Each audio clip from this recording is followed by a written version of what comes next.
इस समय हमारे साथ हमारे सहयोगी चैनल जी बिजनेस के मैनेजिंग एडिटर अनिल सिंघवी जुड़ गए हैं और वो इस मामले को बहुत अच्छी तरीके से समझते हैं। वो आज आपको ज्यादा गाइड कर पाएंगे, आपको अच्छे से समझा पाएंगे कि इसका मतलब क्या है। तो अनिल, आपका बहुत बहुत स्वागत है। और इस समय मैं ऐसा ही उम्मीद करता हूं कि करोड़ों लोग भारत में जिन्होंने क्रिप्टो करेंसी में निवेश किया हुआ है वो आपकी तरफ बहुत बेचैनी से देख रहे होंगे। तो एक हफ्ता पहले प्रधानमंत्री मोदी ने इसका इशारा कर दिया था और आज खबर आ गई कि उनका जो इसका उन 10 करोड़ निवेशकों पर बहुत शायद ऐसा लगता है कि बुरा असर पड़ेगा। तो आप हमारे दर्शकों को ऐसा बताइए कि आज जो ये नई खबर आई है इसका हमारे निवेशकों पर क्या असर पड़ने वाला है। धन्यवाद सुधीर जी। देखिए, सरकार ने समय रहते सही कदम उठा लिया, ये कहा जा सकता है, क्योंकि जिस तेजी से भारत में क्रिप्टो निवेशक बढ़ रहे हैं, अगर हम उन्हें निवेशक कह पाए तो, क्योंकि न ये करेंसी है न ये एसेट है, तो है क्या ये समझना अपने आप में काफी मुश्किल काम है, जो आपने इतनी आसानी से अभी समझाने की कोशिश की है। बात यह है कि जो लोग पैसा लगा रहे हैं उन्हें समझ ही नहीं आ रहा है कि वो क्या खरीद रहे हैं और क्यों खरीद रहे हैं। उन्हें सिर्फ ये लगता है कि आज लेंगे कल ऊपर में बिकेगा, इस हफ्ते लेंगे अगले हफ्ते ऊपर में बिकेगा और पैसा बन जाएगा। ऑन एन एवरेज जो हिंदुस्तान में 10 करोड़ क्रिप्टो इन्वेस्टर्स हैं, सोचिए कुछ ही सालों में 10 करोड़ इन्वेस्टर्स हो गए, जबकि इक्विटी मार्केट जो पिछले 100, 125, 150 साल से भारतीय बाजारों में, वहां मुश्किल से 7 से 8 करोड़ इन्वेस्टर्स है, वो भी 3 करोड़ इन्वेस्टर्स तो पिछले एक साल में जुड़े हैं। इसका मतलब क्लियर कट है कि ज्यादा जल्दी पैसा कमाने का जो लालच है, और वो भी यंगस्टर्स में, ऑन एन एवरेज आप देखिए जो क्रिप्टो करेंसी के इन्वेस्टर्स हैं, 62% इन्वेस्टर्स हिंदुस्तान में ऐसे हैं जिनकी एज है 24 साल।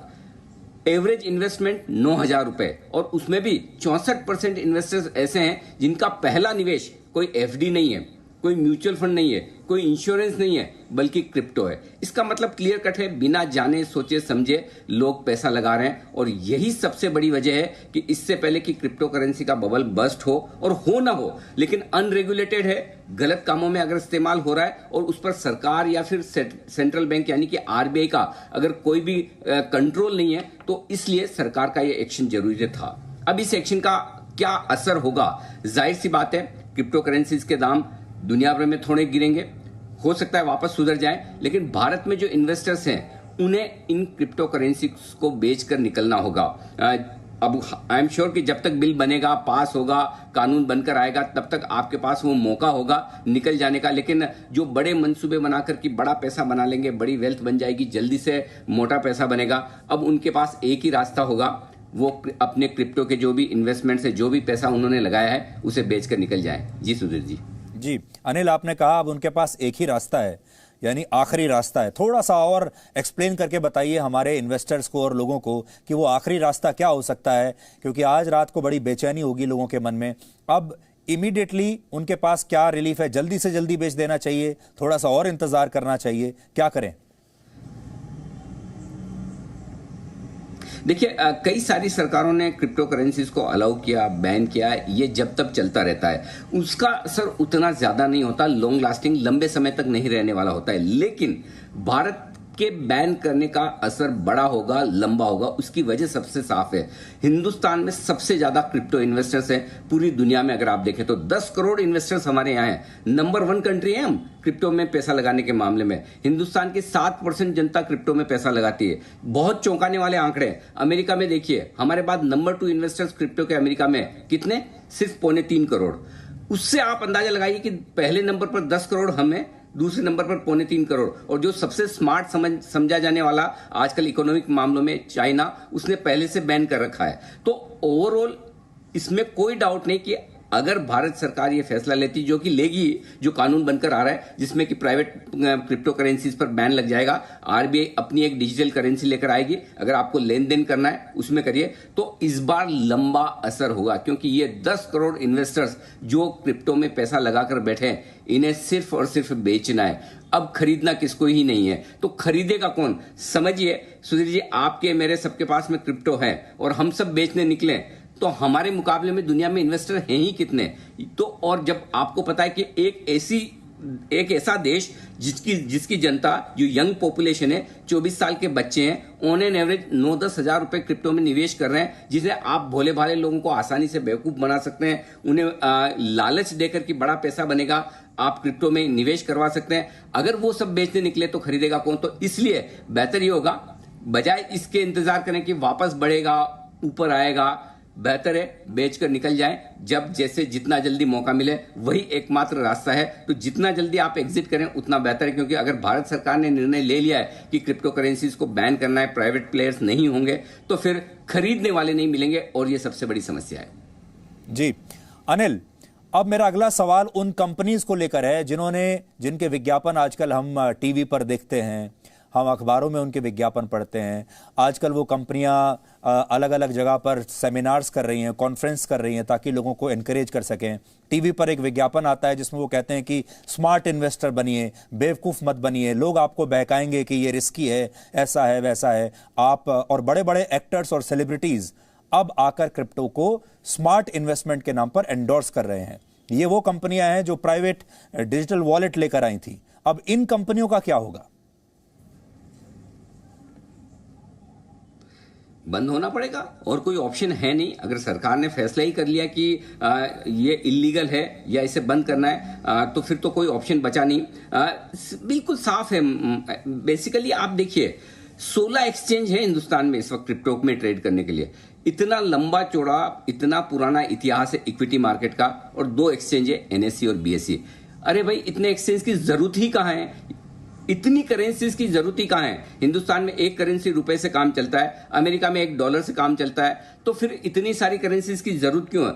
दुनिया भर में 10,000 से ज्यादा एक्सचेंजेस हैं। तो बात सिर्फ ये कि जो खरीदने और बेचने के बीच में भाव का जो अंतर होता है, वो बड़ी और मोटी कमाई है इन सारे एक्सचेंजेस के लिए और इन सारे एडवर्टाइजमेंट देने वाले लोगों के लिए। और इसी वजह से ये बड़े बड़े पैसे देकर वो बड़े सेलिब्रिटीज को अफोर्ड कर पाते हैं अपनी क्रिप्टो का विज्ञापन देने के लिए या अपने एक्सचेंजेस का विज्ञापन देने के लिए। तो इनके लिए भी अब मुश्किल बात है। लेकिन एक चीज बताऊं सुधीर जी, इन लोगों ने तो पैसा बना लिया।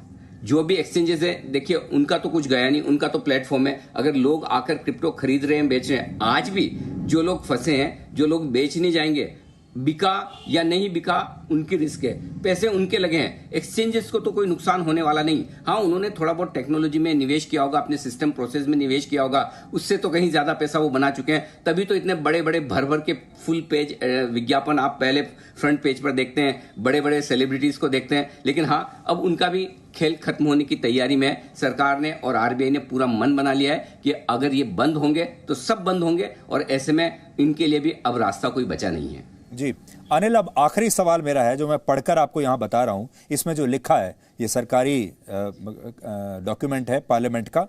To create a facilitative framework for creation of the official digital currency to be issued by the Reserve Bank of India.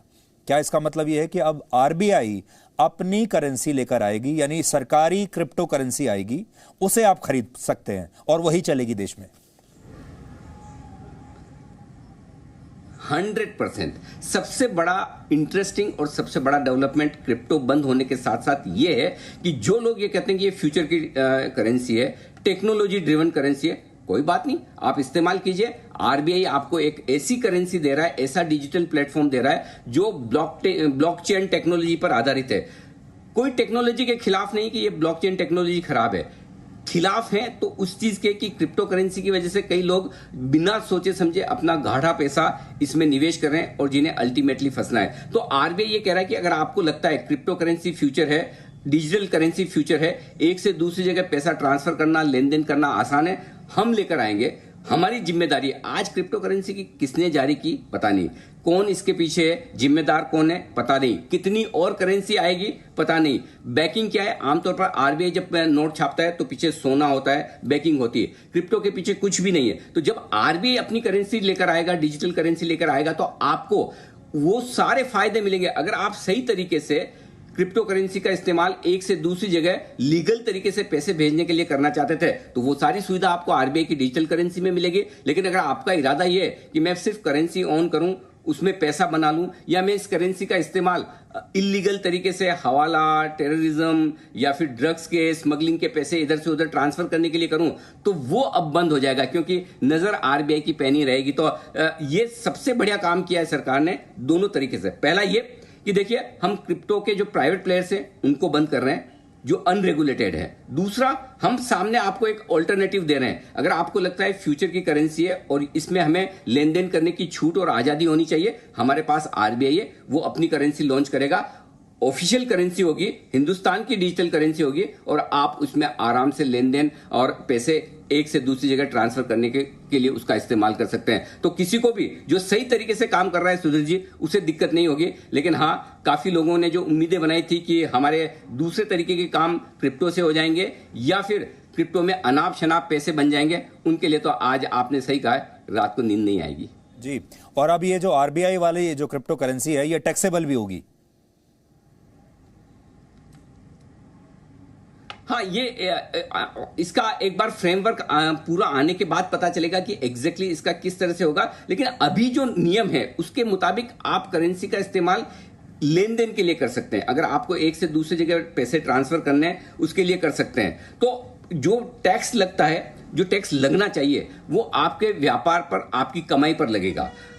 Crypto को लोग इन्वेस्टमेंट के तौर पर खरीदे जा रहे हैं। ये कोई ट्रांजैक्शन के लिए ज्यादा यूज नहीं हो रहा कि आपको एक से दूसरी जगह पैसे ट्रांसफर करने, बजाय इसके कि हिंदुस्तान में ज्यादा जो 10 करोड़ लोग क्रिप्टो के ग्राहक बने, वो इसलिए बने कि आज क्रिप्टो खरीदकर मैं कल ऊंचे दाम में बेचूंगा। करेंसी इसलिए नहीं होती कि आप उसमें इन्वेस्ट करें, करेंसी इसलिए होती है कि आपके लिए लेन देन का माध्यम है। तो सरकार ये चाहती है कि डिजिटल करेंसी जो भी आएगी वो लेन देन का माध्यम बने। तो आई एम श्योर आरबीआई आपको एक ऑप्शन देगा कि एक तरफ आपके पास नोट है, रुपए है, या फिर आपका बैंकिंग सिस्टम है जिससे आप पैसे ट्रांसफर करते हैं, दूसरी तरफ आपके पास डिजिटल करेंसी है, उससे भी आप पैसे ट्रांसफर करते हैं। तो मेरे ख्याल से टैक्स जो लगेगा वो सिर्फ कमाई पर लगेगा, इन ट्रांजेक्शन पर नहीं लगेगा। ये होना चाहिए, बाकी तो फाइनल गाइडलाइंस आने पर पता चलेगा। जी जी अनिल, आपका बहुत बहुत शुक्रिया। आपने बहुत मदद की हमारे इन्वेस्टर्स की, और ये पूरी जो स्थिति है आपने स्पष्ट की। Thank you so much. Thank you. तो आज शाम की जो सबसे बड़ी खबर है इस समय की, वो क्रिप्टो करेंसी ही है, क्योंकि 10 करोड़ लोग इससे जुड़े हुए हैं। और अगर आप उनके परिवारों को भी साथ में शामिल कर लें तो औसतन एक व्यक्ति के साथ उसका 3 या 4 लोगों का परिवार होता है। मान लीजिए 4 लोग भी अगर हैं, तो इसका मतलब ये है कि इस फैसले का असर लगभग 40 करोड़ लोगों पर कम से कम पड़ेगा, क्योंकि 10 करोड़ तो निवेशक हैं और उनके परिवार को भी मिला लें तो ये जो संख्या है ये 40-50 करोड़ के आसपास हो जाएगी। क्रिप्टो करेंसी से जुड़ी एक और काम की बात और जानकारी भी हमारे पास है। क्रिप्टो करेंसी की माइनिंग में बहुत ज्यादा ऊर्जा की खपत होती है और इससे पर्यावरण को भी नुकसान होता है। ये बात आपको इसलिए हम बता रहे हैं क्योंकि आजकल हर जगह क्लाइमेट चेंज की बात हो रही है। एक साल में सिर्फ बिटकॉइन की माइनिंग में जितनी बिजली खर्च होती है वो फिनलैंड जैसे देश में बिजली की सालाना खपत के बराबर है। सिर्फ एक बिटकॉइन की माइनिंग में जितनी बिजली खर्च होती है वो एक सामान्य परिवार में 13 वर्ष की बिजली की खपत के बराबर है। शुरुआत में ईरान क्रिप्टो के पक्ष में था, लेकिन इसी साल जब ईरान में कई बार बड़े पैमाने पर पावर कट्स हुए और वहां की सरकार ने इसकी वजह ढूंढी तो पता चला कि यह क्रिप्टो करेंसी की माइनिंग की वजह से हो रहा है, और इसके बाद वहां इस पर प्रतिबंध लगा दिया गया। और यही वजह है कि अब इसके पर्यावरण पर पड़ने वाले दुष्प्रभावों पर भी दुनिया भर में बहस हो रही है। Presenting B News app, available on Google Play and App Store. Download it now.